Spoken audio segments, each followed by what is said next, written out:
Rencana pemerintah Kabupaten Bangli melakukan pungutan retribusi di 3 air terjun yang menjadi daya tarik wisata DTW baru belum bisa dilakukan.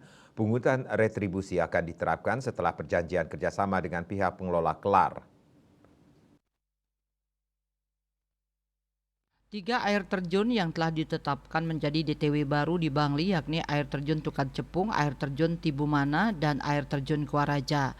Kadis Pariwisata dan Kebudayaan Kabupaten Bangli Iwayan Sugiarto menyampaikan pada perda terbaru Pemka Bangli memasukkan ketiga air terjun tersebut dalam klasifikasi objek wisata yang sedang berkembang.